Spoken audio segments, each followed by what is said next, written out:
প্রায় সন্ধ্যা নাগাদ তৃতিকার আসিফ বাড়ি ফিরে এসেছে। তৃতিকার শরীরটা সারাদিন খারাপ থাকলেও মন এখন অবশ্য বেশ ভালোই লাগছে। শেষমেশ কসমেটিকের দোকান দুজন বেশ হাসাহাসিও করেছে। সবশেষে বৃষ্টি কমে এলে আসিফ তাকে 2 প্লেট ফুচকাও খাইয়েছে।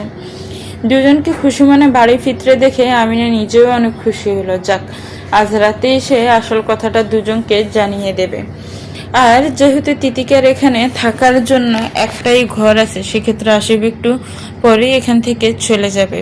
আর আমিনা চাইছে তার আগেই দুজনের সাথে বিশেষ বিষয়টা সম্পর্কে সব কথা বলে ফেলবে। এদিকে তিতিকা বাড়ি ফিরে সবার আগে ফোনটা বের করলো।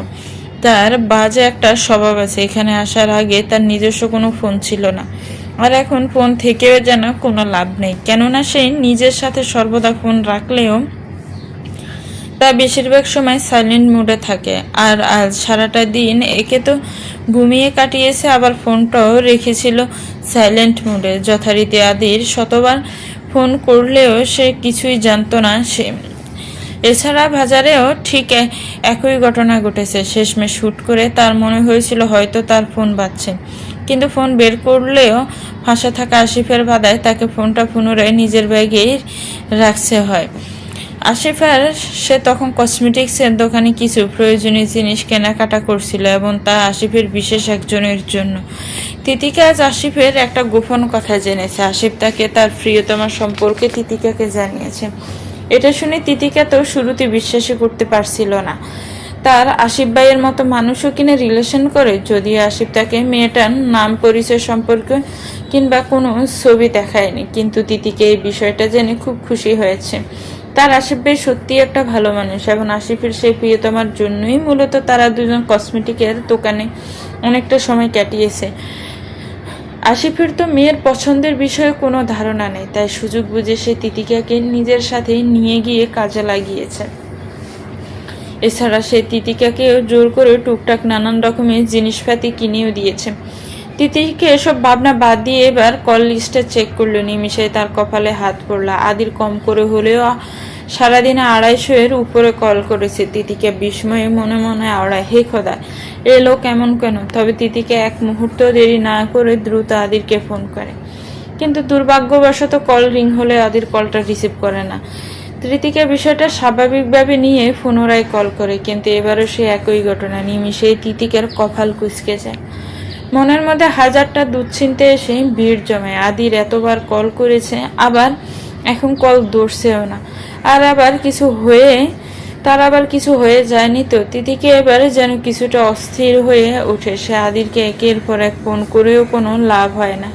এদিকে আমিনা হঠাৎ তিতিকাকে ফোন নিয়ে ব্যস্ত হতে দেখে বলল, তিতিকা, তোরা যখন বাজারে ছিলি তখন তোর অফিসের এক স্যার আসছিল, বলল তোর সাথে কি দরকারি কথা আছে। আমিনার কথা শুনে তিতিকার কপাল কুঁচকে যায়। সে আমিনার দিকে এগিয়ে গিয়ে বলল, কে এসেছিল বড় মা? মেলা সুন্দর করে লম্বা চড়ায় একটা মানুষ, শার্ট প্যান্ট পরা, নামটা জানি কি বললো, আদির রায়ন চৌধুরী, এমনই কিছু মনে হয়। আমিনার কথা তিতিকার কাছে স্পষ্ট। আদির তার মানে বিকেলে এখানে এসেছিল, তাহলে এখন কেন ফোন তুলছে না? তোমাকে কিছু বলেছে সে? কি বলবো, খালি বললো তোর সাথে অফিসের ব্যাপার কাজ আছে। আদিরের বিষয়টা নিয়ে তিতিকে এখনো ভেবে চলেছে, লোকটা ফোন কেন তুলছে না? সে ফোন তুলতে পারেনি বলেই কি রাগ করে এমনটা করছে? তিতিকে সব ভাবনা চিন্তা নিয়েই খেতে বসেছে। শুধু সে একা নয়, তার সাথে আমিনও আসিফও রয়েছে। খাওয়া শেষ হলে আসিফ চলে যাবে। এরই মধ্যে আচমকা আমিনা তার বহুদিনের স্বপ্ন তথা তাদের দুজনের বিয়ে সম্পর্কে আজ প্রথম আলোচনা আরম্ভ করে। খাবার খেতে খেতে এসে ইতস্ত ভঙ্গিতে বলে ওঠে, তোদের দুজনকে আমার একটা কথা বলার আছে। আমিনার কথা দুজনেই মনোযোগ দিয়ে শুনে এক্ষেত্রে একত্র বলে ওঠে, বলো মা, বলো ভরো মা। সম্মতি পেয়ে আমিনা নিজের খাওয়া বিরতি টেনে বলতে লাগলো, আমি জানি না আজকে হঠাৎ আমার মুখে এসব কথা শুনে তোরা কি মনে করবি, কিন্তু আমি আমার অনেক দিনের স্বপ্ন তোদের দুজনের বিয়ে দেওয়া। তিতিকাকে আমি মেয়ের মতো ফালছি, আমার কোনো মেয়ে নেই দেখে আমি ওরে মেয়ের মতোই ভালোবাসছি, কিন্তু মাইয়া মানুষের তো বয়স হলে বিয়ে দিতেই হইব। কিন্তু আমি চাই না তিতিকে আমার থেকে দূরে চলে যাক, অন্যের ঘরে পাঠানো চেয়ে আমি ওরা আসিফের সাথে বিয়ে দিয়ে নিজের ঘরেই রাখতে চাই। আমিনা রেহেন কথায় তিতিকা শুনে ও আসিফ দুজনেই স্তব্ধ। তারা বিস্মিত চাহনিতে আমিনাকে দেখতে মাথায় যেন কাজ করছে না। আমিনা এসব কি বলছে? এরই মধ্যে তিতিকা আমিনার উদ্দেশ্যে বিস্ময়ের সাথে বলে উঠল, বড় মা, তুমি এসব কি বলছো? কেন রে, তোর কি আসিফকে? আমিনার কথায় বাধা দিয়ে আসিফ খানিকটা জোর গলায় বলল, মা, তুমি পাগল হয়ে গিয়েছ? কিসব বলছো এগুলো? তিতিকা আমার বোন হয়, তোমার হুঁশ আছে? আমিনা ছেলের এমন রূপে কিছুটা ঘাবড়ে যায়। সে তো ভেবেছিল সব স্বাভাবিকভাবে মিটে যাবে। বোন হয় তাতে কি, নিজের বোন তো না। আসিফ তার মায়ের দিকে পুনরায় বিস্মিত চাহনিতে তাকায়। মাথা ঘুরছে তার এসব শুনে।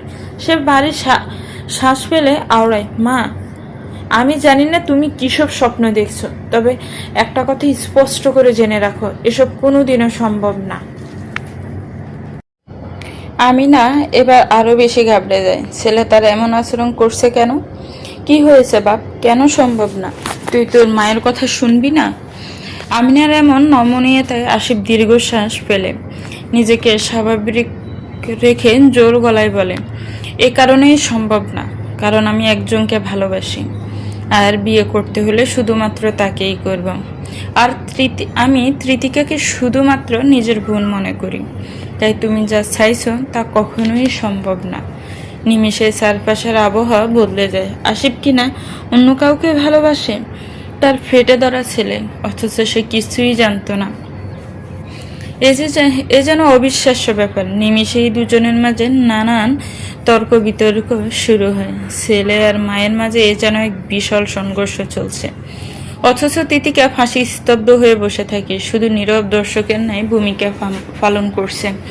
এভাবে এক কথায় দুই কথায় দুজনের মাঝে তুমুল কথা কাটাকাটি হয়। নিজের ছেলের এমন উগ্র রূপ দেখে আমিনা সম্পূর্ণ হতভম্ব। শত বুঝিয়েও কোনো লাভ হয় না, উল্টো ঘটনা তখনই পুরোপুরি পাল্টে যায়। যখন আমিনাকে আসিফ বলে যে সে যাকে ভালোবাসে সে শহরের মেয়ে হলেও দেখতে অনেক সুন্দরী, একই সাথে মোটামুটি বেশ বড় লোকের মেয়ে। বেশ, আসিফের এরূপ কথার ধরনেই আমিনা যেন নিমেষেই গলে যায়। তিতিকাকে নিয়ে তার আফসোস থাকলেও সে নিজেকে মানিয়ে নেবার চেষ্টা করে। রাত বেশি হতে না দিয়ে আসিফ নিজের মাকে কোনো মতে বুঝিয়ে বাড়ি থেকে চলে যেতেই বাদ বাকি তিতিকে বেশ ভালো মতো আমিনাকে বোঝাতে লাগলো। আমিনা শুরুতে কিছুটা কান্নাকাটি করলেও সে বুঝ মানে। তবে সবশেষে তিতিকা শান্ত হতে পারে না। একসাথে এত সব নতুন বিস্ময়ে সে এখন দিশেহারা। কখন কি হয়ে যাচ্ছে কিচ্ছু মাথায় আসছে না। তবে তিতিকার ধ্যান জ্ঞান সবটাই এখন আদিরকে নিয়ে ভাবছে। পরদিন ভার্সিটি শেষ হতে না হতেই তিতিকা এক প্রকার ছুটে আসে অফিসে। শুরুতেই চলে যায় আদিরের কেবিনের সামনে, কিন্তু আজকে হঠাৎ ব্যতিক্রমী ঘটনা ঘটে। তিতিকাকে ভেতরে প্রবেশে বাধা দিয়ে একজন গার্ড বলে ওঠে, স্যারের পারমিশন ছাড়া কেউ ভেতরে যেতে পারবে না। আচমকায় এ গার্ড কোথায় হতে উদয় হলো তিতিকা বুঝতে পারল না। তার উপর আবার এটা কেমন নিয়ম? এসব তো আগে কখনো ছিল না। তিতিকা কপাল কুঁচকে বলল, আপনার স্যারকে গিয়ে বলুন আমি এসেছি। আপনি কে? লোকটির এমন সহসা কথাবার্তায় তিতিকা ভারী শ্বাস ফেলে বলল, আমি তিতিকা তালুকদার, আপনার স্যারের ফিয়ে। তিতিকার এহেন কথায় লোকটি কিছু একটা ভাবনা চিন্তা করলো। পরক্ষণে তিতিকার উদ্দেশ্যে বলল, ঠিক আছে, আপনি ভিতরে যেতে পারেন।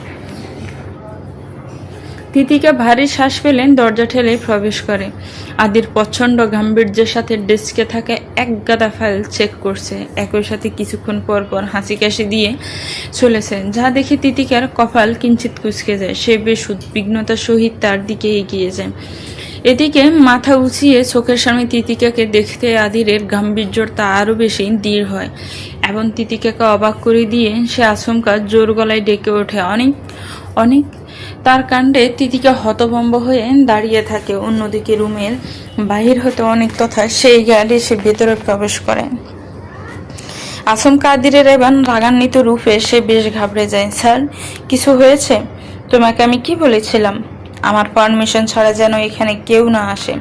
তাহলে উনি এলেন কিভাবে? তিতিকা ব্রু কুঁচকে আদিরকে দেখছে। হঠাৎ এমন রুক্ষ ব্যবহার। অন্যদিকে গার্ড দ্রুত স্বরে বলে ওঠে, কিন্তু স্যার, উনি তো বলল সে আপনার বিয়ে হয়েছে তো কি হয়েছে? আমি এখানে আসার পারমিশন কাউকে দিয়েছি? আদির এই বলে তীক্ষ্ণ দৃষ্টিতে গার্ডের দিকে চেয়ে রইল, তবে একটিবারের জন্য তিতিকার দিকে ফিরে তাকায় না। অন্যদিকে গার্ড আদিরের শান্ত গম্ভীর্যতাকে উপলব্ধি করে দ্রুত তিতিকার উদ্দেশ্যে আওড়ায়, ম্যাডাম আপনি প্লিজ আসেন। না হয় তার কথা শেষ হবার পূর্বে তিতিকা এক পলক আদিরকে দেখে নিয়ে তৎক্ষণাৎ ধীর পায়ে রুম হতে বেরিয়ে পড়ল। মেজাজ তার সত্যি বিগড়ে গিয়েছে। সে রুম হতে বের হতেই নজরে এলো দূরে দাঁড়িয়ে থাকা যারাকে। মেয়েটা বেশ উৎসুক দৃষ্টিতে দূর হতে তাকে তাকিয়ে দেখছে। তিতিকে বিষয়টাকে পাত্তা না দিয়ে আদিরের পাশের কেবিন তথা পিয়ে এর জন্য সুনির্দিষ্ট রুমে গিয়ে নিজের কাজে লেগে পড়ে। মেজাজ তার নিজেরও বেশ খারাপ হলো। মুখ ফিরিয়ে ফাঁসে তাকিয়ে গ্লাসের দেয়ালের উপরে দৃশ্যমান আদিরকে এক পলক দেখে নেয়। পরক্ষণে প্রচন্ড আক্রোশ আওড়ায়, বজ্জাত খারুস একটা। জানি ফোন সাইলেন্ট মোডে রাখাটা আমার দোষ ছিল, কিন্তু ওনারও তো বোঝা উচিত আমার পরিস্থিতিটা কি ছিল। আমি কি গতকাল ওসবের হুঁশে ছিলাম? আর নাইবা বুঝুক, অন্তত আমাকে কথা বলার তো সুযোগ দিত। তিতিকা এই বলেই মুখ ফিরিয়ে ফাইলের কাজে মনোযোগী হয়। অন্যদিকে আদির ঠিক তার পরপরই আচমকা নজর সরিয়ে তিতিকাকে আর চোখে দেখে। পরক্ষণে চাপা স্বরে তাচ্ছিল্যের সহিত আওড়াতে লাগলো, বিয়ের জন্য ছুটি চাই? হা, আমিও একটা ডাফার। কি না কি ভেবে বসেছিলাম? আমার বোঝা উচিত ছিল আমি স্বপ্নের দুনিয়ায় বাসছি। এই বলতে না বলতেই আদির আচমকা কেঁপে উঠল, মাথাটা বেশ ঝিমঝিম করছে। গতকাল বড়া বাজারে বৃষ্টিতে একটানা ভিজে তার বেহাল দশা হয়েছে। যদিও সেই ঘটনার পর আরো 10 মিনিটের মতো সে বৃষ্টিতে দাঁড়িয়ে ভেজার পর গাড়িতে চড়ে বাড়ি ফিরে এসেছে, কিন্তু এতেই যা হওয়া তা হয়ে গিয়েছে। এমনিতে তার বৃষ্টিতে ভেজা ন্যূনতম অভ্যাস নেই। হালকা বৃষ্টির পানিতে তার অবস্থা খারাপ হয়ে যায়, অথচ সে গতকাল যা করেছেন না জানি আগামীতে তার কি অবস্থা হবে। সেদিনের মতো অফিস করে তিতিকে ইয়াসকে পড়াতে যায়, অতঃপর সোজা নিজের বাড়িতে চলে যায়। আমিনার মন মেজাজ খুব একটা ভালো না। সে খুশিও হতে পারছে না, আবার দুঃখ বিলাসীও হতে পারছে না। অদ্ভুত এক দোটানায় পড়ে গিয়েছে সে। একই সাথে ঢাকা ছেড়ে বাড়ি ফেরারও সিদ্ধান্ত নিয়েছে। তার একটা দিন এখানে থেকে এরপর চলে যাবে। যে উদ্দেশ্যে সে এসেছিল তা তো আর পূরণ হলো না। অন্যদিকে তিতিকাও আর আদিরকে ফোন করল না। অফিসে যে ভাবটা দেখিয়েছে এরপর আর সেদে ফোন করা তো কোনো প্রশ্নই ওঠে না। কিন্তু তার এই মনোবল কিছুক্ষণ বাদেই ভেঙে যায়। আমি না ঘুমিয়ে গেলে প্রায় অনেকটা রাত করে এসে এক প্রকার লুকিয়ে আচমকা আদিরকে ফোন করে বসে। উদ্দেশ্য তার আদিরের শরীর স্বাস্থ্য এখন কেমন আছে শুধু এটুকু জানা। কিন্তু আদির ফোন ধরল না। প্রথমবারে তিতিকা ভাবলো হয়তো ঘুমিয়ে গেছে। এই ভাবনায় সেও ঘুমিয়ে নিতে ধরেও আচমকা আবার ফোন করলো। আর এবার তিতিকাকে চমকে দিয়ে আদির ফোনটা কেটে দিল। নিমিষেই তিতিকার চোখ মুখ কুঁচকে যায়, সারা শরীরের রাগ তীর তীর করে বেড়ে ওঠেন। দাঁতে দাঁত পিষে সে চাপা সরা আওড়ায়, আহ খাটাস, বজ্জাত খারুস, আমার কল কেটে দিল, শেষ করে ফেলবো আমি। এভাবে রাতটা কোনো মতে ফেরিয়ে যে তিতিকাও ভেবে নেয় এই খারুসের আশেপাশে আর ভিড়বে না। এই ভাবনায় ভার্সিটি শেষে সে চুপচাপ অফিসে যায়। আজ আর সেদও আদিরের কেবিনে যাবে না। কিন্তু পরক্ষণে সে নিজেই অবাক হলো এটা শুনে যে আদির নাকি আজ অফিসেই আসেনি। অতঃপর রফিক সাহেবের সাথে দেখা হওয়ার পর সে বলল, রায়ান স্যার অসুস্থ, হয়তো অনেক বেশি, নয়তো তার মতো মানুষ এত সহজে অফিস বাদ দিয়ে ঘরে বসে থাকবে না। রফিক সাহেবের কথায় তিতিকে এইটুকু তো আন্দাজ করে নেয় যে আদি সত্যি অনেক অসুস্থ, কিন্তু সে তো তার ফোনটাও তুলছে না। কথা বলতে না পারলে জানবে কি করে তার বর্তমান অবস্থা কি? যে মানুষটা তার জন্য এত কিছু করলো, মানবতার খাতিরে তার জন্য তো কিছু করা উচিত। তিতিকে ভারী শ্বাস ফেলে নিজের কাজে মনোযোগী হওয়ার চেষ্টা করে, কিন্তু লাভ হয় না। কোনোভাবে কাজে মন গলাতে পারছে না। ঘুরে ফিরে সেই আদিরের চিন্তায় মাথায় সেই ঘুরপাক খাচ্ছে। বারংবার এদিক ওদিক নজর ফিরিয়ে আদিরের কেবিনের দিকে তাকাচ্ছে, অথচ গম্ভীর মুখ খারুসটার কোনো দেখা নেই। তিতিকা বেশ বিরক্ত হয়। অফিস টাইম শেষ হবার আগে এসে অফিস হতে বেরিয়ে এলো। একে তো বাড়িতে তার কাকিমা আছে, অন্যদিকে আবার ঈশানের কাছেও যেতে হবে, কিন্তু তার মন তো চাইছে অন্য কিছু। আদিরের বাড়ির পথ সে পুরোপুরি না চিনলেও হয়তো খোঁজখবর নিয়ে বাসা অবধি পৌঁছেই যাবে, কিন্তু কথা তো তা নয়। একা একা আদিরকে না জানিয়ে তার বাসা অবধি যাওয়াটা কি ঠিক হবে? এত সব দ্বিধাদ্বন্দ্ব নিয়ে তিতিকা অফিস হতে সোজা ইয়াসকে পড়াতে এসেছে, কিন্তু এখানে এসে যেন পড়লো আরেক বেজালে। ঈশানী বাড়িতে নেই, সে তার প্রয়োজনে বাড়ির বাহিরে গিয়েছে। তবে ইয়াস আর হাফসা বেগম বাড়িতে রয়েছে, কিন্তু এই সুযোগে ইয়াস শুরু করেছে এক নতুন বাহানা। সে আজ পড়বে না, কারণ সে তার মামুর কাছে যাবে। অনেক দিন হলো তার সাথে দেখা না হওয়ায় ইয়াসের মন বেশ খারাপ। হাফসা বেগম সহ তিতিকে শত বুঝিয়েও তাকে মানাতে পারল না। তার কথা একটাই, সে তার মামুর কাছে যাবে। বারবার সিঁচিয়ে সারা বাড়ি দৌড়াদৌড়ি করে বলতে লাগলো, আমার বাড়ির কাছে না নিয়ে গেলে আমি একটুও পড়বো না। এদিকে হাফসা বেগম পড়ল মহাবিপত্তিতে। ঈশানী যদি এসে শোনে ইয়াস আজ পড়েনি, তাহলে সে এসে আবার নতুন কাহিনী করবে। আবার ইয়াসকে আদিরের কাছে নিয়ে যাওয়ার মতো তো কেউ নেই। এমন পরিস্থিতিতে সে করবেটা কি? এরই মধ্যে আচমকা তিতিকে ইয়াসকে আশ্বস্ত করে বলল, আমি তোমার মামুর কাছে নিয়ে যাব, কিন্তু আগে তোমায় সব পড়ায় শেষ করতে হবে। তিতিকার এই একটা কথাতে ইয়াস খুশিতে গদগদ হয়ে ওঠে। তিতিকার কথা মতো সে আজ বেশ মনোযোগ দিয়ে সব পড়া শেষ করে। কিন্তু পড়া শেষ হইতে তিতিকা পুনরায় একই ঝামেলায় আটকে যায়। তিতিকা ভেবেছিল ইয়াস পড়ানোর মাঝে বিষয়টা ভুলে যাবে, কিন্তু তা না হয়ে সে উল্টো তিতিকার উদ্দেশ্যে বলতে লাগলো, আর তুমি মোটেও বগুড়ার দইয়ের মতো মিষ্টি না। তুমি মিথ্যে বলেছ আমায়। তোমার মতো মিসের কাছে আমি পড়বো না। আমার স্কুলের মিস বলেছিল, যারা মিথ্যে বলে তারা কখনোই ভালো হয় না। এই বলে সে আবারও চেঁচামেচি শুরু করে দেয়। অন্যদিকে তিতিকা নিজেও বুঝতে পারে না এই ছেলের সে কি করবে। মনে মনে সে বিরক্তি নিয়ে বলে ওঠে, যেমন মামা তেমন তার ভাগ্নে, দুটোই ঘাটতারা বাদল। এদিকে পরিস্থিতি বেগতিক দেখে হাফসা বেগম আচমকা তিতিকার উদ্দেশ্যে বলল, মা, জানি না বলাটা ঠিক হবে কিনা, তুমি ওকে ওর মামুর বাড়িতে গিয়ে রেখে আসতে পারবে? সম্ভব হলে আমিই যেতাম। কিন্তু তিতিকে শুরু থেকে প্রস্তাবে বেশ চমকে গেল। পরক্ষণে ভাবলে এটাই সুযোগ। ওই খারুসটার সাথে ফোনে কথা তো বলতে পারছে না, এবার না হয় ঈশানের বাহানের সামনাসামনি গিয়ে কথা বলে আসবে। যদিও সন্ধ্যা হয়ে এসেছে, কিন্তু এই সুযোগ মোটেও হাতছাড়া করা যাবে না। এই ভাবনায় তিতিকা সহজে হাফসার কথায় রাজি হলো। তবে সে হাফসার সাথে কথা বলে এইটুকু বুঝলো যে তারা আদিরের অসুস্থতার ব্যাপারে হয়তো কিছুই জানে না। তিতিকার কাছে এই ব্যাপারটা অদ্ভুত লাগে। পরিবার থাকার পরও আদির আলাদা থাকে। যদিও আদির বলেছে তার একা থাকতেই ভালো লাগে, কিন্তু তবুও যেন কেমন দোয়াশা ছড়িয়ে আছে এই ব্যাপারটাই। আদির সব তিতিকে সব ভাবনা চিন্তা রেখে ইয়াসকে নিয়ে বেরিয়ে পড়ে। রাতের বেলা রিক্সা বা অন্য কিছুতে যাওয়াটা নিরাপদ হবে না দুজনের জন্য। এই ভাবনায় হাফসা তাদের জন্য চৌধুরী বাড়ির নিজস্ব গাড়ির ব্যবস্থা করে দেওয়া। অতঃপর ড্রাইভার নিয়ে তাদের দুজনকে আদিরের ফ্ল্যাট অব্দি নিয়ে যায়। এরই মাঝে তিতিকে আর কাকিমাকে ফোন করে জানিয়ে দেয় তার বাড়িতে ফিরতে কিছুটা দেরি হবে, তাই সে যেন দুশ্চিন্তা না করে। ঠিক সন্ধ্যা রাতে এসে তারা দুজন নির্দিষ্ট গন্তব্যে এসে পৌঁছায়, কিন্তু নিচে দাঁড়িয়ে থাকা গাড়ি প্রথম বাধা হয়ে দাঁড়ায়। তাদের দুজনের পরিচয় জানতে চাইলে ইয়াস আচমকা বলে ওঠে, আদির মামুকে গিয়ে বলুন আমরা এসেছি। মধ্যবয়স্ক গার্ড কিছুটা কপাল কুঁচকে বলে, কিন্তু আপনারা আদি স্যারের কি হন তা তো বলবেন। তিতিকে এবার কিছু বলতে নেবে, তার আগে আবার ইয়াস আবারও বলে ওঠে, আমি মামুর ভাগ্নে এবং বাতিজা দুটোই হই। ইয়াসের কথায় গার্ড আশ্বস্ত হয় এবং সে সোজা আদিরকে ফোন করে বলে, স্যার দুজন এসেছে আপনার সাথে দেখা করতে।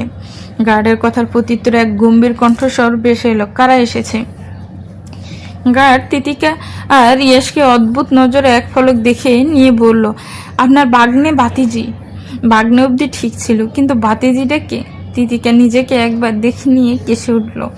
অন্যদিকে আদিরও কপাল কুপছে ভাবতে লাগলো, গার্ড এসব কি বলছে। পরক্ষণে কি যেন ভেবে নিয়ে বিরক্তি ভঙ্গিতে মনে মনে আওড়ায়, ঈশানীকে বাতিজি বানিয়ে দিয়েছে, দাফার একটা। কিন্তু মুখে সে বলল, ঠিক আছে ভেতরে আসতে দাও। এদিকে ভেতরে যাবার পারমিশন পেয়ে ঈশান বেশ খুশি হলো। তিতিকে আড়ালে মুখ বেংসিয়ে আওড়ায়, যত সব ডং। গার্ডের ফোন ধরতে 2 সেকেন্ড লাগে না, আর এদিকে আমি যে ফোন করতে করতে পাগল হয়ে যাচ্ছি, তবুও উনি ফোন ধরে না। কলিং বেল বেজে উঠতে আদির তৎক্ষণাৎ দরজা খুলে বেরিয়ে এলো। পরনে ট্রাউজার আর কালো রঙের হুডি, হাতে একটা রুমাল, চোখ মুখ লাল হয়ে রয়েছে। বারংবার হাসি দিতে দিতে পর্ষা নাকটাও কেমন লালচে হয়ে উঠেছে, চুলগুলো বেশ এলোমেলো। নিজের সম্মুখে ইয়াসকে দেখে আদির বিস্তৃত হাসলো। নিজে অসুস্থ বিদে হুট করে আর তাকে বরাবরের মতো কোলে তুলে নেওয়া হলো না, বরং সে ইয়াসের উদ্দেশ্যে বলল, বাড়ি তুমি যে এখানে আসবে তা আমায় আগে বলনি কেন? আর কেমন আছো তুমি? ইয়েস মামু, আমি তো অনেক ভালো আছি, কিন্তু তুমি কি অসুস্থ? তুমি এমন দেখা যাচ্ছে কেন? আদি জোরপূর্বক হাসার চেষ্টা করে।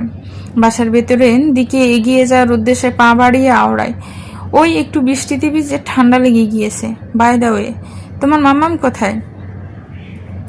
মাম্মাম তো আসেনি।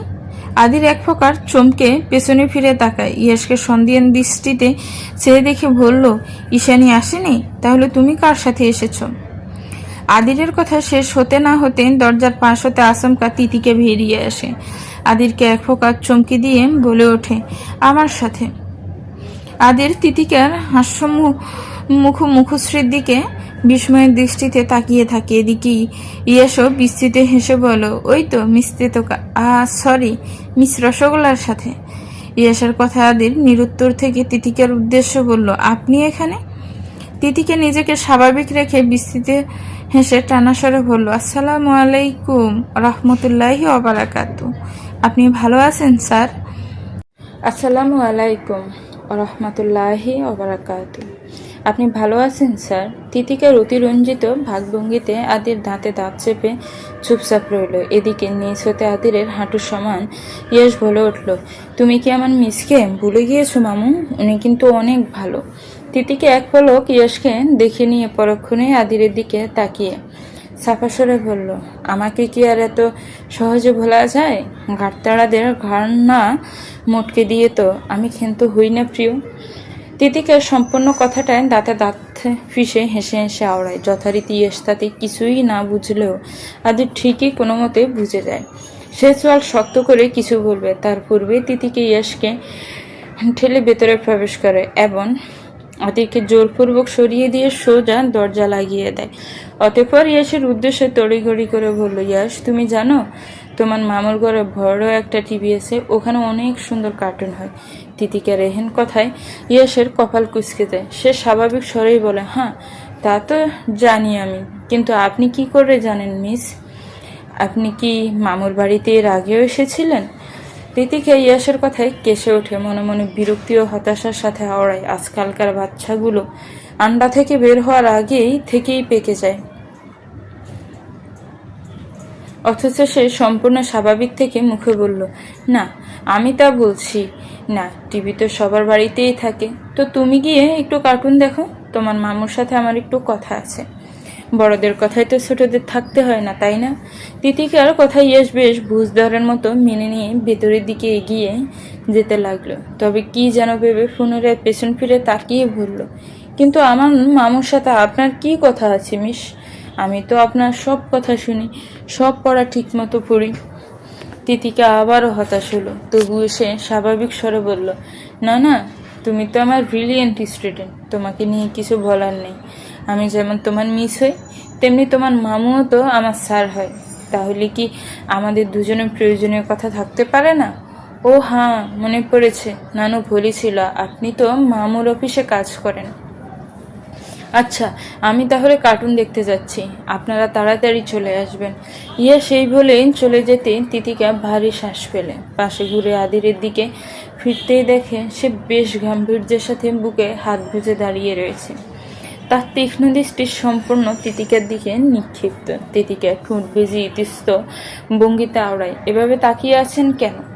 আদির তিতিকার প্রশ্নের উত্তর না দিয়ে উল্টো গম্ভীর স্বরে বলল, এখানে এসেছেন কেন? এভাবে হঠাৎ আপনি আপনি করছেন কেন? এই বলে তিতিকা থামতেই পুনরায় বিরক্তির সাথে বিড়বিড় করে বলে, কি মুশকিল, এত কেন কেন করছি বা কেন? আবার একই জ্বালান। তিতিকা বেশ বিরক্ত হলো নিজের প্রতি। হাতের সময় কম, অথচ সে কাজের কথা সেটা কি সব বকছে। দূর সাই, আপনার সাথে কথা আছে আমার। আদির নির্বিকারের সহিত চলে যেতে পা এগিয়ে নির্লিপ্ত স্বরে আওড়ায়, আমার নেই। তিতিকা তুরিত তাকে যেতে বাধা দিয়ে তার মুখোমুখি দাঁড়িয়ে বলে, কেন নেই? আপনার না থাকলেও আমার আছে। এতবার কল করেছি, ফোন করেননি কেন? উল্টো গত রাতে কল কেটে পর্যন্ত দিয়েছেন। কি হয়েছে আপনার? আমি ফোন করলে ধরেন না কেন? প্রয়োজনীয় মনে হয় না, তাই না? আদিরের রেহেন নির্লিপ্ততায় তিতিকা সোয়াল শক্ত হলো। সে চাপা স্বরে বলে উঠল, গার্ডের ফোন ধরতে আপনার 2 সেকেন্ড লাগে না, বাকিদের ক্ষেত্রেও সব ঠিকঠাক, তাহলে আমার সাথেই এমন কেন করছেন? আদির কিছুই না বলে তিতিকার দিকে অপলক চেয়ে থাকে। পরক্ষণেই কিছু না বলে তিতিকাকে পাশ কাটিয়ে চলে যেতে নিলে তিতিকা আবারও বাধা সাধে, এবার অবশ্য সম্পূর্ণ নমনীয় স্বরে আওড়ায়, সরি। আদির কিছু না বলে ব্রুসি তিতিকাকে দেখে। তিতিকা ঠোঁট ভিজিয়ে বলতে লাগলো, আপনি তো দেখছিলেনই, আমার সিচুয়েশন তখন কেমন ছিল। বাড়িতে গিয়ে দেখি বড় মেয়ে এসেছে, আর তখনও আমি শারীরিকভাবে পুরোপুরি সুস্থ নেই। সারাটা দিন ঘুমিয়েই কাটিয়েছি, কোনো দিকে নজরই ছিল না। আপনি যে এতবার ফোন করেছেন আমি তা টেরই পাইনি। আপনিই বলুন, আমি ইচ্ছে করে কেন আপনার ফোন তুলব না? আদির এবার ভারী কণ্ঠের সহিত বলল, এসব বলে কি বোঝাতে চাইছেন? তিতিকা মুখ তুলে আদিরের দিকে তাকায়। লোকটা তার থেকে বেশ খানিকটা লম্বা ছড়া, আর যখন প্রচণ্ড গম্ভীর মুখে থাকে তখন নিজেকে আদিরের কাছে বাচ্চা মনে হয়। এখনও তার ব্যতিক্রম নয়। তিতিকে বাড়ি শ্বাস ফেলে আওড়ায়, সরি তো বললামই, আমাকে তো একবার সুযোগ দিতে। তিতিকার কথা বলতে বলতে আচমকা আদিরের হাতের সাথে তার হাতের স্পর্শ লাগে। নিমিষে তিতিকা চমকে ওঠে। আদির ওর ভাবভঙ্গিতে কপাল কুঁচকে ফেলল। ওদিকে তিতিকা আচমকা তার হাত জোড়া উছিয়ে আদিরের কপালে হাত ছুঁয়ে বিস্ময়ের সাথে বলে উঠল, হে খোদা, এসব কি? এত জ্বর কিভাবে লাগিয়েছেন? ওসব আপনার না জানলেও চলবে। আদির এই বলেই তিতিকাকে ফাঁস কাটিয়ে চলে যেতে নেয়। তবে তিতিকা তৎক্ষণাৎ বাধা সেধে তার হাত টেনে ধরে নিজের দিকে টানে। আদিরও আশঙ্কা ক্ষিপ্ত হয়ে তার দিকে ফিরে তাকায়। আমি ভাববো না তো কে? আদির তিতিকার কথা সম্পূর্ণ হতে দেয় না। আচমকা তিতিকার দু হাত ধরে দেওয়ার সাথে উঁচিয়ে চেপে ধরে এবং মুখটা সোজাসুজি তিতিকের নিকটে এনে ঠেকায়। নিমিষে তিতিকে যেন আদিরে আদলে আবদ্ধ হয়ে যায়। আচমকা এখান ঘটনায় তিতিকে হক চকিয়ে যায়, গলা শুকিয়ে কাঠ হয় তার তৎক্ষণাৎ।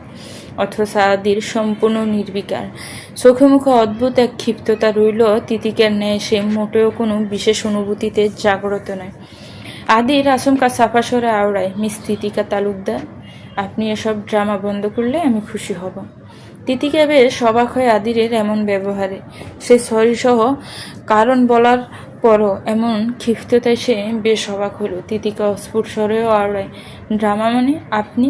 তিতিকার কথা শেষ হবার পূর্বে আদি তার হাতটা আরো শক্ত করে চেপে ধরে। তিতিকা ব্যথা ছোটে ঠোঁট চেপে আওড়ায়, আহ, আস্তে, ব্যথা লাগছে। তিতিকা ধীর ছাউনিতে চোখ মিলিয়ে আদির বলল, লাগুক, ছুটি চাই না আপনার? তিতিকা কিছুটা অবাক স্বরে বলল, কিসের ছুটি?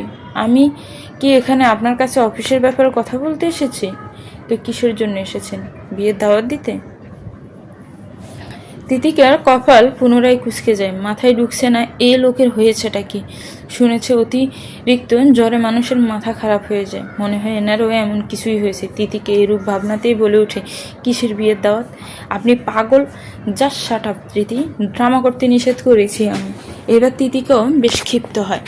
ব্রু কুচকি ধীর গলায় বলে ওঠে, কি আশ্চর্য, আমি ড্রামা কেন করব? আপনি কিন্তু এবার আপনার ছুটি চাই না? 1 মাসের ছুটি? বিয়ের আয়োজন করতে হবে তো, অনেক সময়ের প্রয়োজন তো। আদিরে দাঁতে দাঁত চেপে এহেন কথা বলতে তিতিকা পুনরায় ধীর কণ্ঠে বলতে গিয়েও দমে গিয়ে বলল, আরে ভাই, 1 মিনিট, গতকাল কাকিমা আপনাকে কিছু বলেছে? আদির এবার খানিকটা তাচ্ছিল্যের স্বরে বলল, 89 তো তুমি কি ভেবেছিলে আমি কিছুই জানতে পারবো না?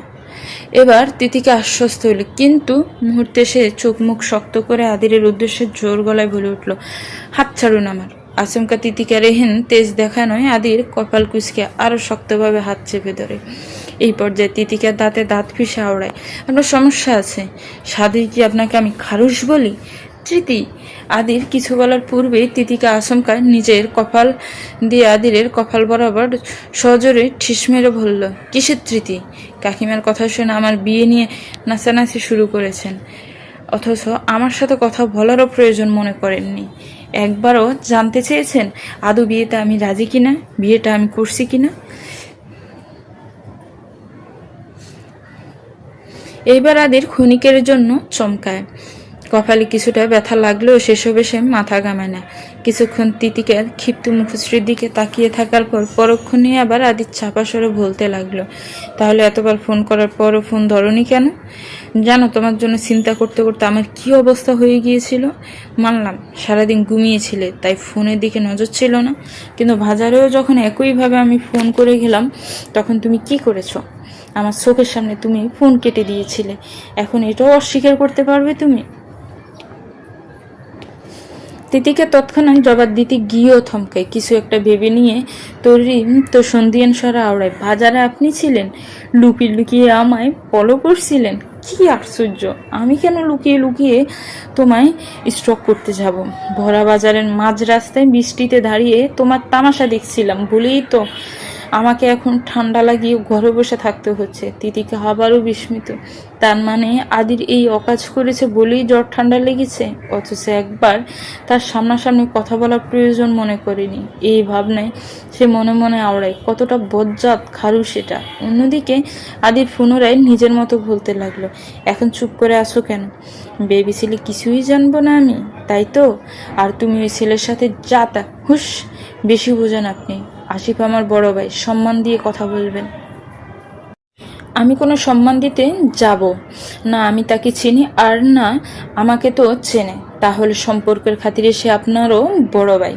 কারো কথাই আর সম্পূর্ণ হচ্ছে না, একজনের কথা কেড়ে নিয়ে আরেকজন শুরু করে দিচ্ছে। আবার পুনরায় একই ঘটনার পুনরাবৃত্তি করছে। যথারীতি আদির এবারও জোর গলায় বলে ওঠে, এত বড় ভাই করছেন, তাহলে সে বড় ভাই আপনার হাত ধরে কেন? আর আপনার কাকিমা তার সাথেই কেন আপনার বিয়ে দিতে চায়? কি আশ্চর্য! আপনি পাগল হয়ে গিয়েছেন? বড় মা বিয়ে দিতে চাইলেই বিয়ে হয়ে গেল। আর যেখানে আসিফ ভাই রিলেশন করে, সরাসরি কাকিমাকে এটা অবধি বলে দিয়েছে যে তার পছন্দ করা মেয়ে ব্যতীত আর কাউকে সে বিয়ে করবে না, সেখানে কেন বারবার বিয়ে নিয়ে টানাটানি করছেন? আর আসিফ ভাই হাত ধরেছে মানে? সে কবে আমার হাত ধরলো? হাত ধরলেও বা আপনার সমস্যা কি? আমার সমস্যা কি মানে? উনি কেন আপনার হাত ধরবে? তিতিকে এবার দাঁতে দাঁত চেপে আওড়ায়, তো কি আপনি আমার হাত ধরবেন? অবশ্যই, প্রয়োজন পড়লে তাই করব। এই পর্যায়ে আচমকা তিতিকা থমকে যায়। সে আর কথা না বাড়িয়ে চুপটি করে দাঁড়িয়ে থাকে। তিতিকা কি স্তব্ধ হতে দেখে আদিরও কিছুটা স্থির হয়। দুজনে একে অপরের দিকে তাকিয়ে থাকতে থাকতে অজানা সংকোচের আদলে ডেকে যেতে লাগলো। এরই মধ্যে আচমকা পাশ থেকে উৎসুক কণ্ঠে কেউ একজন বলে উঠল, তোমরা কি এই বয়সে মারামারি করছো? আচমকা ঈশানের কণ্ঠস্বরে দুজনে তৎক্ষণাৎ পাশে ফিরে তাকায়। ইয়াসকে অবাক দৃষ্টিতে তাকিয়ে থাকতে দেখে দুজনেই হুঁশ ফিরে। আর এরই মাঝে তিতিকা আচমকা এক উদ্ভট কাজ করে বসে। আদিরের হাতের বাঁধন আলগা হতে হুট করে এসে আদিরকে সজোরে ধাক্কা দেয়। আদির তাল সামলাতে না পেরে সিটকে সোজা সোফায় কাছে গিয়ে পড়ে। অন্যদিকে তিতিকাও উল্টো পাল্টা দিকে ছুটতে গিয়ে দপাস করে উল্টো পা মুচকে পড়ে যায়। একই সাথে তার কপাল গিয়ে ঠেকে কাঠের এক কোণার সাথে। নিমিষেই কপালের একাংশ পেটের রক্ত গড়ে। তা অবশ্য সামান্য হলেও তিতিকে ব্যথা ছোট অস্ফুট স্বরে আওয়াজ করে ওঠে। অন্যদিকে আদির কিংবা ইয়াস দুজনের কেউই বুঝতে পারল না আচমকে এটা কি হলো। দুজনেই আহাম্মকের ন্যায় তিতিকার দিকে তাকিয়ে রইল। তিতিকা সোফায় চুপটি করে বসে আছে। অবশ্য এখন তার কথা বলারও কোনো সুযোগ নেই, কারণ তার সম্মুখে হাঁটু গেড়ে গম্ভীর দৃষ্টিতে বসে আছে আদির। তার পাশে উৎসুক দৃষ্টিতে তাকিয়ে ইয়াস।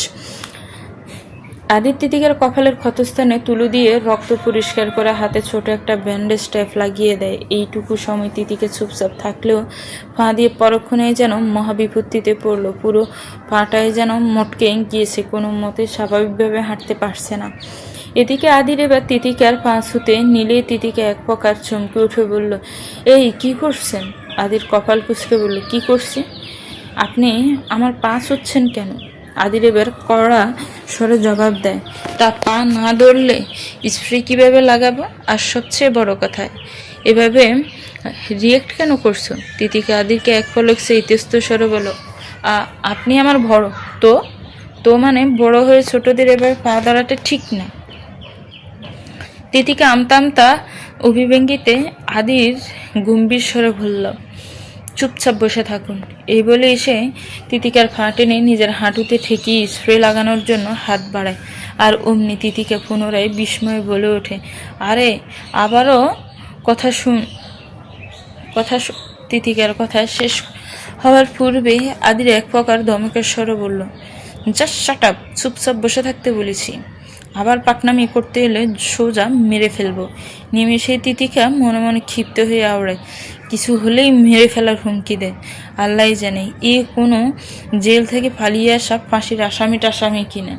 আদির ব্যথানাশক স্প্রে দিয়ে আলতোভাবে তিতিকার পা দুহাতে নাড়িয়ে ছাড়িয়ে স্বাভাবিক করার চেষ্টা করে। একই সাথে তিতিকে অস্ফুটে চাপা সরে আওড়ায়, আস্তে করুন, ব্যথা পাচ্ছি তো।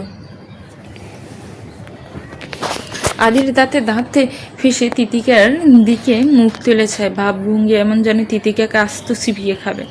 আদির ছাউনিতে তিতিকা তটস্থ হয়ে আদির পুনরায় নিজের কাজে মনোযোগী হয়ে বলল, বেশি পাকনামি করার ফল এসব। তিতিকা আর কিছুই বলল না। পাশে ইয়াস দাঁড়িয়ে আছে, না জানি এই বাচ্চা আবার কী সব ভাবছে। এরই মধ্যে ইয়াস তিতিকার উদ্দেশ্যে নমনীয় স্বরে বলল, মিস, আপনার কি অনেক কষ্ট হচ্ছে? I am really so sorry, আমার জন্যই আপনাকে এখানে এসে ব্যথা পেতে হলো। ইয়াসের করুণ মুখের দিকে চেয়ে তিতিকার মায়া হলো। সে বিস্তৃত মুচকি হেসে আওড়ায়, আমি একদম ঠিক আছি, তুমি মোটেও চিন্তা করো না। তিতিকার ইয়াসের কথার মাঝে আদির আচমকা তার যথাযথ কাজ করে ফেলে। তিতিকা পা মুচকে গিয়েছে বিদায় তাতে হালকা নাড়িয়ে কোনো কাজ হতো না। এক্ষেত্রে পাটা ধরে সোজা ঘুরিয়ে মোচড় দিতে হতো। আর আদির সুযোগ বুঝে এটাই করেছে, কিন্তু এতে যেন তিতিকার জান পাখি উড়ে যায় উপক্রম। সে আচমকা নিজে সামলাতে না পেরে আদির দিকে চোখ রাঙিয়ে কাঁদো কাদায় গলায় চিৎকার করে ওঠা, আপনি মানুষ না অমানুষ, আপনার মতো জালিমের উপরে খোদা ঠাডা ফেলুক। তিতিকার এহেন কথা শুনে ইয়াস অজান্তেই হেসে ফেলল। অন্যদিকে আদির তাচ্ছিল্যের সহিত বলল, আগে আপনার পাকনামি বন্ধ হোক। তিতিকা আর কিছু না বলে নিজেকে সামলে নেয়। ব্যথা ছোট অজান্তেই চোখে জল নেমে এসেছে। সে ঠোঁট চেপে কান্না থামিয়ে ফাটার দিকে সেদিকে করে দেখে না, এখন আর আগের মতো ব্যথা করছে না। তিতিকা কিছুটা অবাক হয়ে আদির দিকে তাকায়।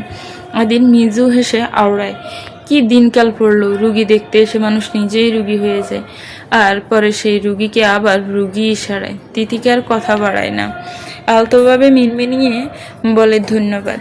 আদির ব্রু উঁচিয়ে তিতিকাকে এক পলক দেখে মৃদু হাসে। এরই মধ্যে আচমকা ঈশানীর কল করে এবং ইয়াসকে দ্রুত বাড়িতে পাঠাতে বলে। আদির কথা না বাড়িয়ে ঈশানীর মন্তব্যে সম্মতি জানায়। আরও বেশ কিছুটা সময় থাকার পর প্রায় 8টার দিকে দুজনে বাড়ি ফেরার সিদ্ধান্ত নেয়।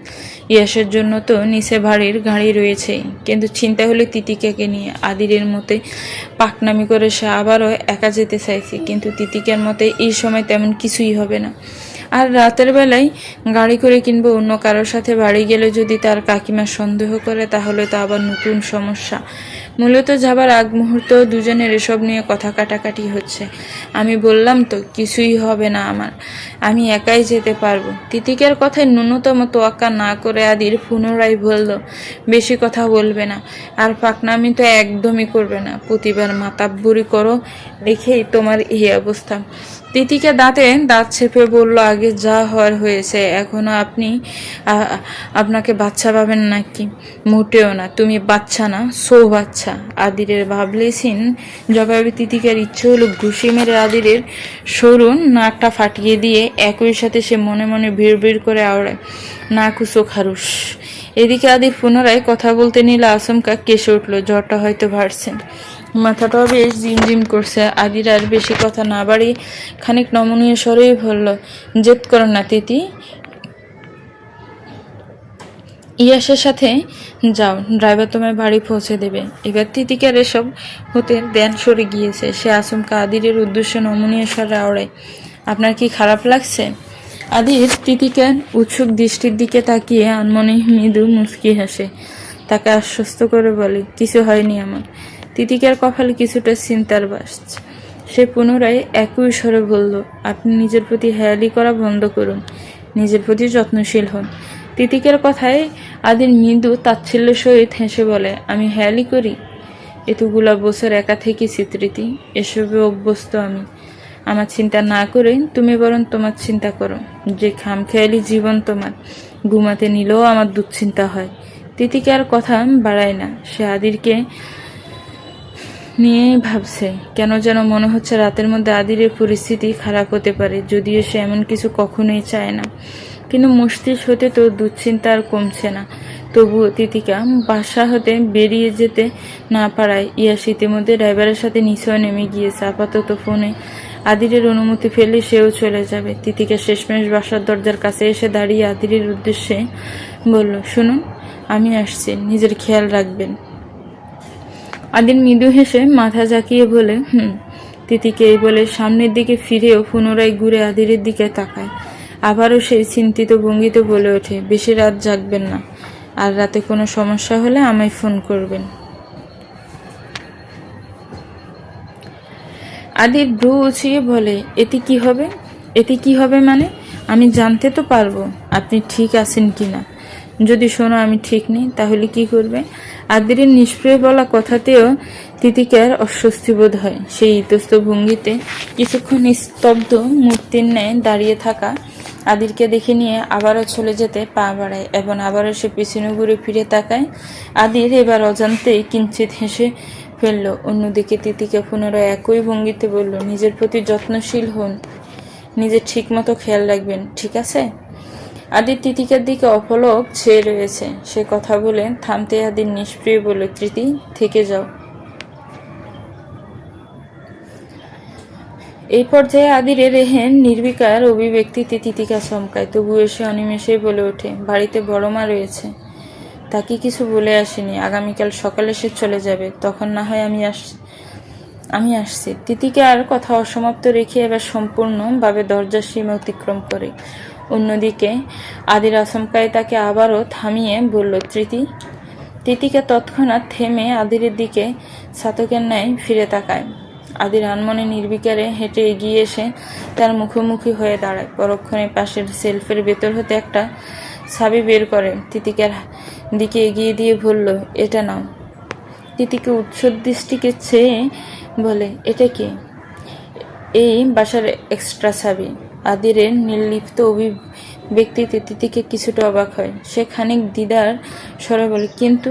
তিতিকার কথা শুরু হবার আগেই আদির বলে ওঠে, নিজের কাছেই রাখো, হয়তো তোমার কাজে লাগবে। ঘড়ির কাঁটায় রাত এখন বেশ গভীর, অথচ তিতিকার চোখে ঘুম নেই। সে কোনো মতেই ঘুমাতে পারছে না, অথচ তার পাশে ঘুমিয়ে থাকা আমিনা যেন কোনো ভিন্ন জগতে তলিয়ে গিয়েছে। চারপাশে কি হচ্ছে না হচ্ছে তাতে তার কোনো ধ্যান নেই। কিন্তু তিতিকার ভেতরে চলমান অস্বস্তিতে তাকে একটুও শান্তিতে ঘুমোতে দিচ্ছে না। তিতিকা সময় মতোই বাড়ি ফিরে এসেছে। আমিনাও আর এই নিয়ে কোনো সন্দেহ করেনি। অবশ্য তার সেই মন মানসিকতাই আর নেই। আগামীকাল ভোর হলে আসিফ আসবে এবং তাকে সকাল সকাল বাড়ি ফেরার উদ্দেশ্যে ঢাকা ছাড়তে হবে। মন মেজাজও তার তেমন ভালো নেই। তিতিকা ফিরতেই দুজনে মিলে কোনো মতে খেয়ে নিয়ে ঘুমিয়ে পড়েছে। কিন্তু তখন হতে এখন অবধি তিতিকা একবারও শান্তিতে চোখের পাতার দুটো এক করতে পারেনি। এই পর্যায়ে তিতিকা বিছানার ছোট্ট জায়গাটিতে নড়াচড়া শুরু করলো। না, কোনোভাবেই ঘুম আসছে না। মাথার মধ্যে সেই এক আদিরের চিন্তা। না জানে তার এখন কি অবস্থা, জ্বর কি কমেছে নাকি বেড়েছে, আর যদি বেড়ে যায় তবে সে একা একা নিজেকে কিভাবে সামলাচ্ছে। তিতিকার এসব ভাবনা চিন্তার মাঝে বারবার নড়ে চড়ে উঠায় পাশে ঘুমিয়ে থাকা আমিনা আচমকা জেগে যায়। সে পাশে ফিরে দেখে তিতিকা কেমন যেন করছে। সে দ্রুত উঠে বসে। চিন্তিত ভঙ্গিতে তিতিকার উদ্দেশ্যে বলল, কিরে, কি হয়েছে তোর? আচমকা আমিনাকে জেগে উঠতে দেখে তিতিকা আরও বেশি ঘাবড়ে যায়। এখন আমিনাকে সে কি বলবে? তিতিকা নিজে উঠে বসে, আমিনার দিকে নিস্তেজ ভঙ্গিতে তাকায় এবং মিনমিনি আওড়ায়, বড় মা, আমার বুকে ব্যথা করছে। আমিনা এবার আরও দুশ্চিন্তায় পড়ে যায়। সে ভীষণ ঘাবড়ানো কণ্ঠস্বরে বলে, কিরে, কি বলিস এসব? এখন হাসপাতালে যাওয়া লাগবো? আল্লাহ গো, রাত বিরেতে এসব কি মুসিবত! আচমকা আমিনাকে এত উদ্বিগ হতে দেখে তিতিকা দ্রুত নিজেকে সামলে নেয় এবং আমিনাকে আশ্বস্ত করে আওড়ায়, কাকিমা, কাকিমা, কিছু হয়নি আমার, খালি একটু শ্বাসকষ্ট হচ্ছে। মনে হচ্ছিল এখন ঠিক হয়ে গিয়েছে। সত্যি বলছিস তো? আচ্ছা, তুই কি কোনো কিছু নিয়ে দুশ্চিন্তা করছিস? তোর চোখ মুখ কেমন যেন শুকিয়ে এসেছে। তিতিকা এহেন কথায় বেশ অবাক হলো। সে কি সত্যিই খুব বেশি চিন্তা করছে? তিতিকা ভারী শ্বাস ফেলে বলল, না, তেমন কিছু না। আচ্ছা, তুমি ঘুমিয়ে যাও, শুধু শুধু তোমার ঘুমের ভাড়াটা বাজিয়ে দিলাম। এই বলে তিতিকা বিছানা হতে নেমে এক গ্লাস পানি খেয়ে নেয়। এদিকে আমিনা তার উদ্দেশ্যে আবারও বলে, সত্যি করে বল না, তেমন হলে ডাক্তারের কাছে যেতে হবে। তিতিকা মৃদু হেসে বলে, এ অসুখ সে অসুখ না বড় মা, তুমি ঘুমিয়ে যাও। তিতিকার অভিব্যক্তিতে আমিনার কপাল কুঁচকে যায়। এ অসুখ সে অসুখ নয় তো কোন অসুখ? মেয়েটা হঠাৎ কিসের কথা বলছে? কিছুটা সন্দেহের দৃষ্টি তিতিকাকে এক পলক দেখে নিয়ে এসে আলগোছে ঘুমিয়ে পড়ে। ভোরবেলায় বাস আসবে, তাড়াতাড়ি না ঘুমালেও সমস্যা। আমিনা রাতে বেশ ভালো মতো ঘুমালেও তিতিকার মোটেও ঠিক মতো ঘুম হয়নি। সারা রাত সে হুঁশফিস করেই জেগেছে। আবার সকাল সকাল উঠে আমিনার জন্য রান্নাও করেছে। আমিনাকে ভালো মতো খাইয়ে অতক্ষণ নিজে বাস স্ট্যান্ড পর্যন্ত আমিনাকে এগিয়ে দিয়ে সে নিশ্চিত হয়ে। তবে এই নিশ্চয়তা ক্ষণিকের, কেননা তিতিকা বাস স্ট্যান্ড থেকে সোজা বাজারে চলে যায়। এই জায়গায় ভোরবেলাতেও বেশ ভালো বাজার সদাই পাওয়া যায়। হাতে কিছু টাকা নিয়ে বাড়ি হতে বেরিয়েছিল বিদায় এখন সে তার প্রয়োজন মতোই জিনিসগুলো কিনে সোজা বাসায় চলে এলো। বাসায় এসে আবার নতুন কাজে লেগে পড়ল। আদিরের পছন্দ সম্পর্কে তার তেমন ধারণা নেই, তবে এটুকু বুঝেছে সে একদমই জাল খেতে পারে না। যথারীতি আদিরের বর্তমান অবস্থার সাথে মানানসই খাবারগুলো একদম জাল ছাড়াই সে রাখতে লাগলো। তারপর সকাল 8টা বাজতে না বাজতে সে সেসব নিয়ে বাড়ি হতে বেরিয়ে পড়ল। আদিরের বাসায় পৌঁছানোর আগে বাজার থেকে আরও কিছু ফলমূল কিনে সোজা তার নির্দিষ্ট গন্তব্যে চলে যায়। এদিকে ফ্ল্যাটের নিচে থাকা গার্ড তাকে দেখে অমায়িক হেসেই বলে, ওহ, কালকের খালাম্মা, আপনার ছোট চাচাকে দেখতে আসছেন? যান যান, ভিতরে যান। আসমকে এখন কথাবার্তা শুনে তিতিকা বিষম খেলো। পেছন ফিরে আগ বাড়িয়ে আজ কিছু বলতে চেয়েও সে থেমে যায়। আগে ছিল ভাতিজি, এখন সোজা আদিরকে ছোট চাচা বানিয়ে দিল। মানুষজনের এমন আহাম্মকের মতো কাজকর্ম করতে দেখলে তার বেশ অবাক লাগে। নিজে থেকেই এত কিছু না বলে একবার জিজ্ঞেস তো করা উচিত। তিতিকা কথা না বাড়িয়ে সোজা আদিরের বাসার সামনে এসে দাঁড়ায়। দু হাতে তার বড়সড় দুটো ব্যাগ। তড়িগড়ি করে হাতের কনুই দিয়ে কলিং বেল ছাপতে গিয়েও সে থেমে যায়। ভিতরে আদির কোন অবস্থায় আছে কে জানে। এভাবে কলিং বেল বাজানোটা কি ঠিক হবে যদি সে অনেক বেশি অসুস্থ থাকে? তিতিকে এসব ভাবনা চিন্তা করতে করতে আচমকা তার চাবির কথা মনে পড়ে। আদিত্য গতকাল তাকে বাসার চাবি দিয়েছিল, নিশ্চিত এখনও তা তার ব্যাগেই রয়েছে। তিতিকে একটা ব্যাগ নিচে রেখে দ্রুত ব্যাগ থেকে চাবিটা খুঁজে বের করে এবং তড়িঘড়ি করে দরজাটা খুলে বাসার ভিতরে প্রবেশ করে। অতঃপর দরজাটা আলগোছে লাগিয়ে দিয়ে ব্যাগগুলোর সাথে নিয়ে যায়। চারপাশ অন্ধকারে ডুবে রয়েছে, আশেপাশের লাইটও জ্বালানো হয়নি। দিনের বেলাতেও কেমন রাত্রির মতো অনুভব হচ্ছে। তিতিকা বুঝে যায় আদির এখনো ওঠেনি। সেক্ষেত্রে কলিং বেল না বাজিয়ে ভালোই করেছে। তিতিকা দ্রুত চারপাশের পর্দাগুলো সরিয়ে দিয়ে ঘরটাকে আলোকিত করে। অতঃপর ব্যাগগুলো টেবিলের উপর রেখে সোজা চলে যায় আদিরের রুমের দিকে।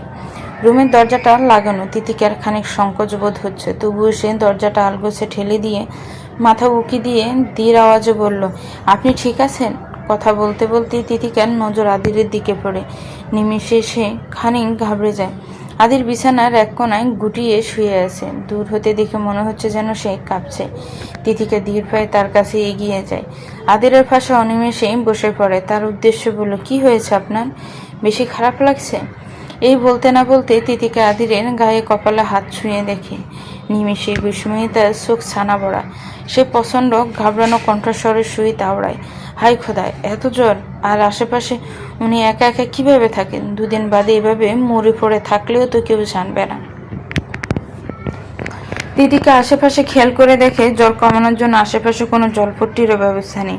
সে বেশ দুশ্চিন্তায় পড়ে যায়। এমন অবস্থায় উচিত ছিল সারা রাত জলপট্টি দিয়ে জ্বর কমানো, অথচ এখানে তেমন কিছুই নেই। এর মাঝে না জানি সারা রাত তার জ্বর কত গিয়েছে। এই পর্যায়ে তিতিকে নিজের প্রতি রাগ হলো। কিভাবে পারলো একা একা আদিকে এই অবস্থায় রেখে যেতে? এজন্যই হয়তো চিন্তায় তার সারা রাত ঘুম আসেনি। অবশ্য এখন আর নিজেকে দোষারোপ করেই বা কী লাভ? সে চাইলেও গত রাতে এখানে থাকতে পারত না।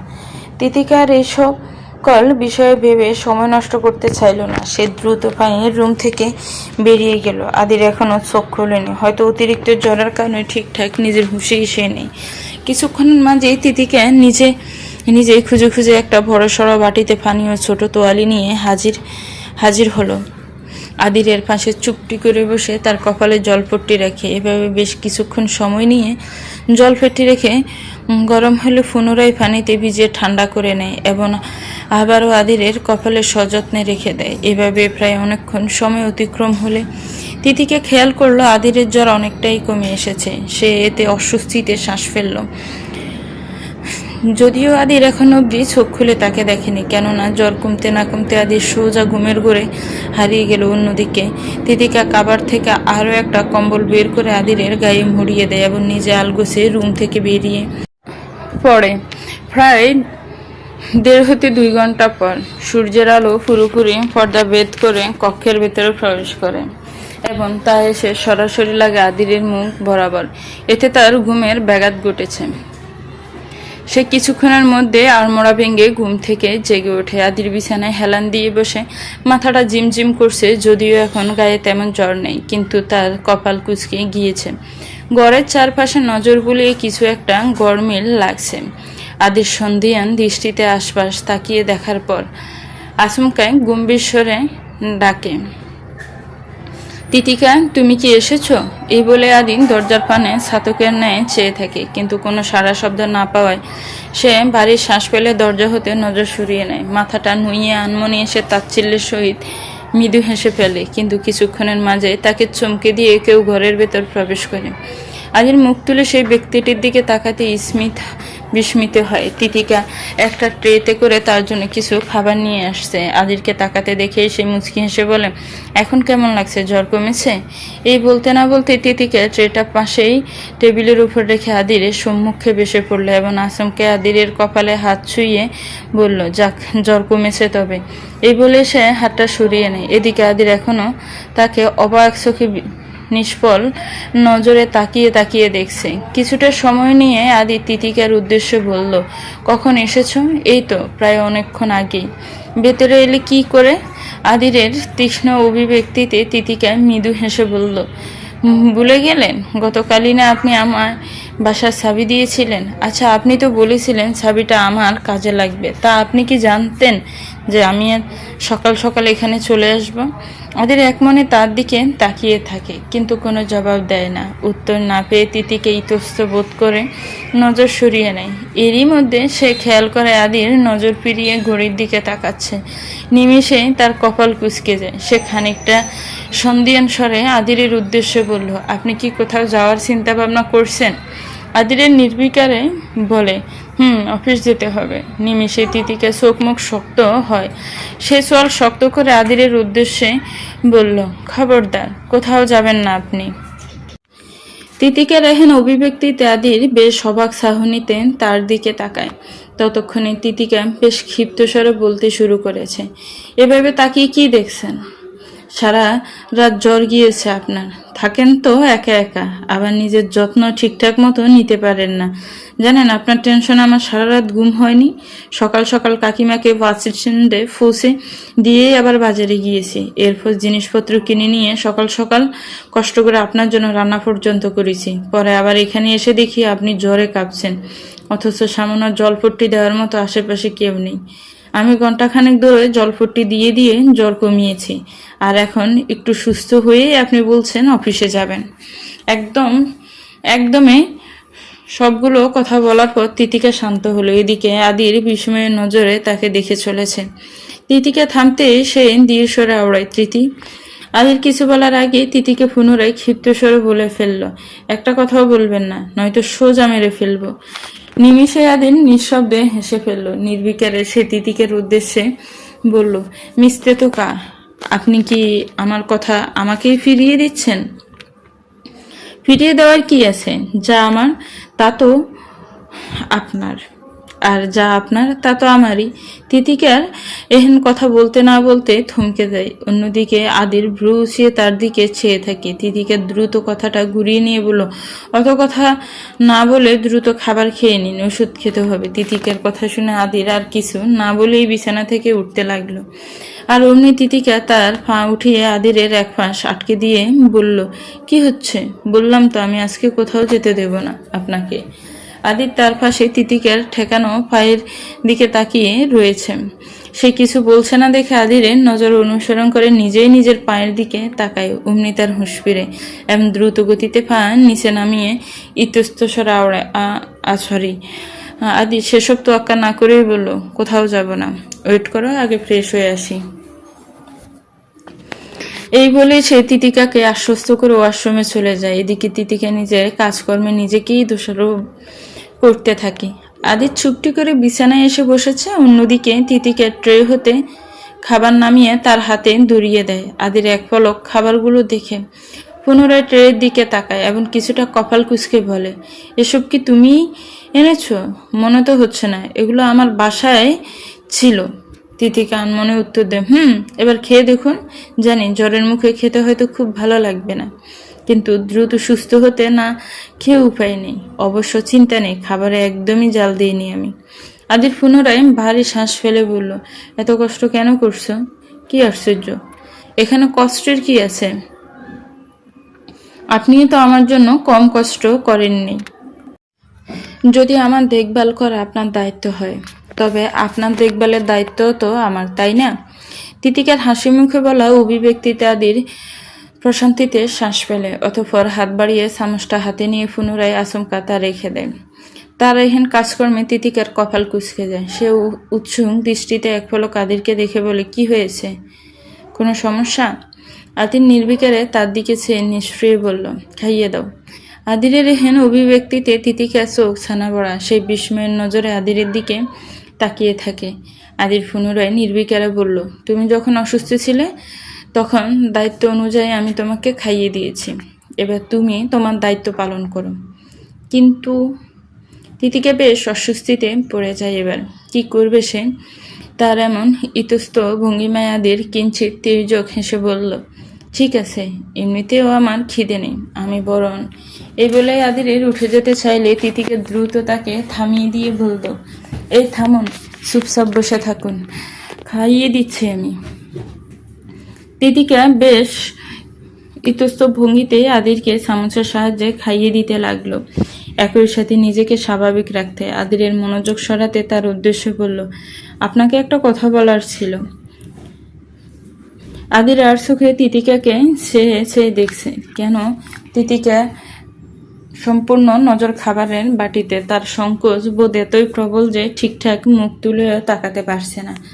এরই মধ্যে আদির অফলক দৃষ্টিতে তিতিকাকে দেখতে দেখতে নির্বিকারে আওড়ায়, বলো। আপনি বলেছিলেন আপনার পাশের বাসা খালি হলে তখন সেখানে আমি থাকবো, কিন্তু বাসা ভাড়া নিয়ে তো কোনো কথা হয়নি। না মানে? তিতিকার কথা শেষ হবার আগে আদির নিজ হতেই তিতিকার হাত থেকে মুখে খাবার পুড়ে নেয়, অতঃপর নির্বিকারে খাবার খেতে খেতে বলে, ওসবের চিন্তা করতে হবে না, কবে আসতে চাইছ তা বলো। তিতিকা খানিকটা দ্বিধাদ্বন্দ্ব নিয়েই বলল, চিন্তা করতে হবে না মানে? আপনার বাসার পাশেই উঠবো, মানে এই না যে সেটাও ফ্রিতে। বেশি বুঝো না তৃতি, আমি ফ্ল্যাটটা একবারে কিনে নিয়েছি, ওটার ভাড়া দিতে হবে না। এহেন কথা শুনে তিতিকে বেশ অবাক হলো। সে কিছুটা বিস্ময়ের স্বরেই বলল, কি বলছেন এসব? পুরো ফ্ল্যাট কিনে নিয়েছেন? তাহলে তো অনেক টাকা। আদির খাবার খাওয়া প্রায় শেষ। সে পানি খেয়ে নিয়ে তিতিকের উদ্দেশ্যে চেয়ে নির্বিকারে বলল, মিস্তে তোকা, আমি তো বলেইছি এত চিন্তা করতে হবে না আপনাকে। আদির এই বলেই উঠে দাঁড়ায়। অন্যদিকে তিতিকা বেশ চিন্তা ভাবনায় পড়ে যায়। এরই মধ্যে তিতিকা আনমনে পিছন হতে আদিরের উদ্দেশ্যে বলল, আপনি তো একাই থাকেন, শুধু শুধু আহ্লাদা ফ্ল্যাট কিনে টাকা নষ্ট করার কি প্রয়োজন ছিল?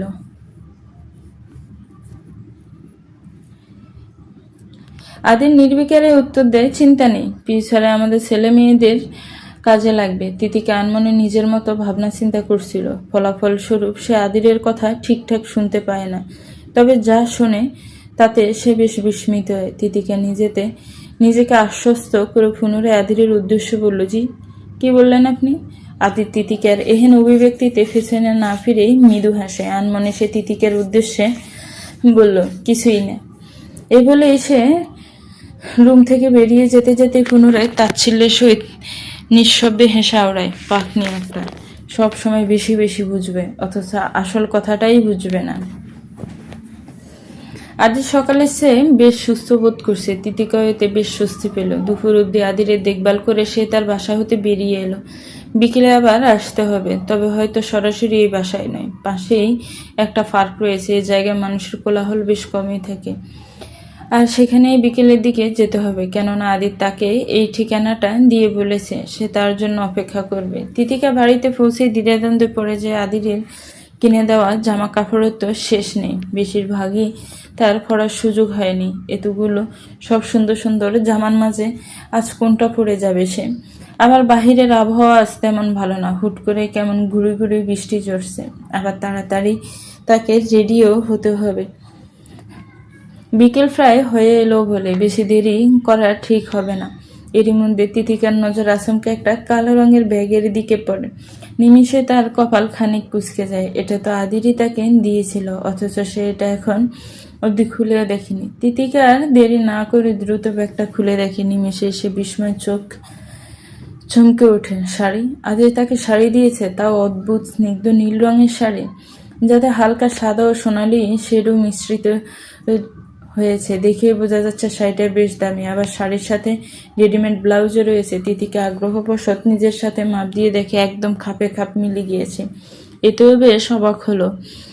এরই মধ্যে তিতিকা খেয়াল করলো ব্যাগের ভেতর আরো কিছু একটা রয়েছে, যা দেখে সে আরো বেশি অবাক হলো। শাড়ির সাথে একদম মিলিয়ে নীল ও সাদার সাথে হালকা সোনালি রঙের মিশ্রণে সুসজ্জিত কতগুলো রেশমি চুড়ি। একই সাথে সে পেল একটা ছোট্ট সাদা রঙের চিরকুট। তিতিকে দ্রুত সিরকিটটা খুলতে আরেক দফায় বিস্মিত হলো। একটা সাধারণ কাগজে বেশ তাড়াহুড়ো করে লেখা কিছু পংক্তি। তিতিকে বেশ মনোযোগ ও বিস্ময়ের সহিত প্রত্যেকটা লাইন পড়ল। মিস তেতকা, আপনার প্রিয় রঙের আবেশে এই শাড়ির ছড়িগুলো আপনার জন্যই বেছে নিলাম। জানি হয়তো এমন সাজা আপনাকে খুব একটা দেখা যায় না, তবুও চাই একদিন আপনিই যেন এগুলো পরে আমার সামনে আসেন। আপনাকে সাজানো বা নিয়ন্ত্রণ করার জন্য নয়, বরং আপনাকে ঠিক যেভাবে আমি অনুভব করি সেভাবে একবার দেখতে চাই বলে। তবে হ্যাঁ, আপনি যেমন আছেন সেটাই আমার কাছে যথেষ্ট। কিন্তু এই ইচ্ছেটুকু শুধু নিজের কাছেই আটকে রাখতে পারিনি, তাই চেয়ে নিলাম মিস তেতকা, মিস্টার খারুশ। চলবে তুই ভিউয়ার্স, গল্পটা এই পরও কেমন লেগেছে একটি কমেন্টস করে জানাবেন। গল্পটা ভালো লাগলে একটি লাইক করুন, গল্পটাকে শেয়ার করবেন, আর আমার চ্যানেলকে প্লিজ সাবস্ক্রাইব করবেন। যারা অলরেডি সাবস্ক্রাইব করে রেখেছেন তাদেরকে অনেক অনেক ধন্যবাদ। ভালো থাকবেন, সুস্থ থাকবেন, আল্লাহ হাফিজ।